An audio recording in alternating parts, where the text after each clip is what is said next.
Болмасаң да ұқсап бақ дейді. Біздер мына үйімізден енді көшкен кездегі артық керек қажеті жоқ нәрселерді мына рельск деген күнге әкеліп тапсырады.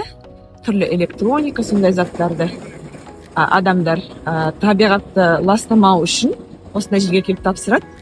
Біздер де қазір тапсырып кетеміз, көресіздер. Сосын ол комиссионды дүкендерге барады. Көріп тұрғаныңыздай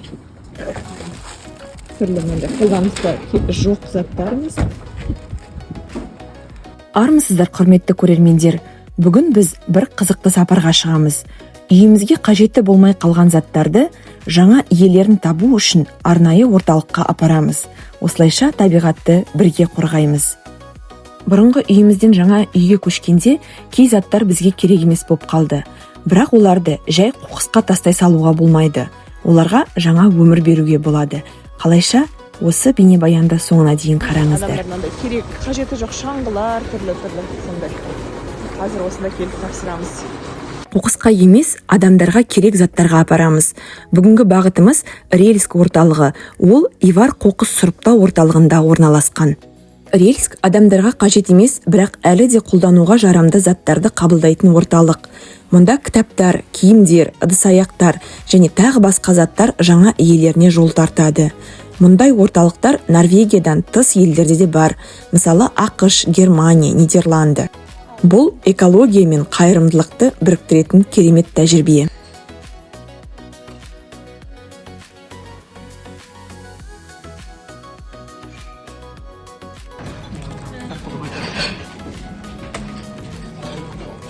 Ең ұнағаны, мұнда қызметкерлер барлығын өте түсінікті етіп айтып береді. Қай затты қай жәшікке салу керектігін көрсетіп көмектеседі. Яғни бірінші рет келген адам да қиналмай тапсыра алады.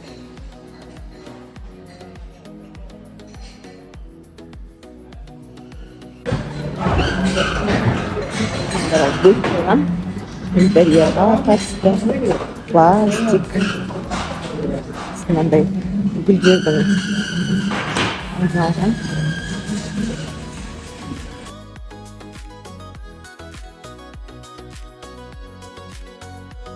Barbie afval. Dangerous. Бізде жұмыс жасамайтын өрт сөндіргіш бар. Соны әкеліп тапсырып тастап жатырмыз. Яғни оған еш нәрсе төлеген жоқпыз, бір жақсысы. Мынандай адамдар осында келіп қоқыс тастау үшін, біздер Альвин екеуміз алдында түсірген болатынбыз. Қоқыс тастау үшін ақша төлеп әкеліп тастайды. Қараңыздаршы. Біздерде енді менталитет сәл басқашалау. Мен мусор қоқысты лақтыруға не үшін ақша төлеуім керекпін? Одан да ақысыз апарып далаға лақтырып тастамайын ба дейді мысалға біздікілер. Бірақ бұндағы адамдар табиғат ойлайтыны. Осындай шағын зауыттар бар.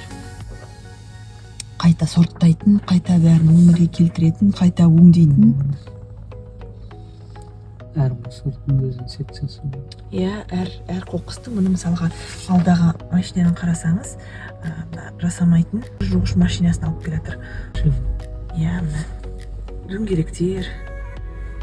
Адамдар кәдімгі өзінің демалысын күнін қиып, барлығын жасап алып келіп тапсырып жатырмын. Қараңыздаршы қандай.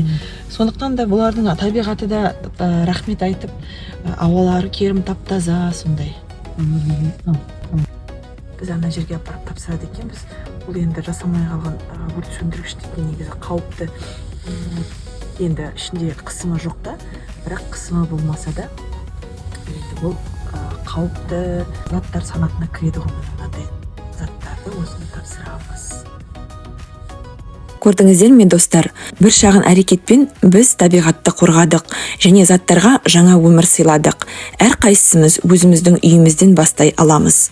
Егер сізде өз заттарыңызды қайта пайдалануға бергіңіз келсе, Рельск сияқты орталықтарды табыңыз. Табиғатты бірге қорғайық. Қараңыздар қанша. Осылар кері толтырып, кері өңдейді ғой. Норвегтердің санасын қарасаңыздар, мен енді ешкімге кір келтіргім келіп тұрған жоқ. Бірақ дегенмен адамдар кәдімгі өздерінің жауапкершіліктерін, табиғат алдындағы жауапкершіліктерін түсініп, әкеліп әрбір қоқысты өзінің орнына келіп лақтырып, сол үшін ақша төлеп лақтырып жүр біреулері. Қандай керемет. Осыдан кейін осындай керемет елде тұрғаның үшін кәдімгідей мақтан тұтасың. Шіркін бізде Қазақстанда да солай болса ғой деп тілейміз.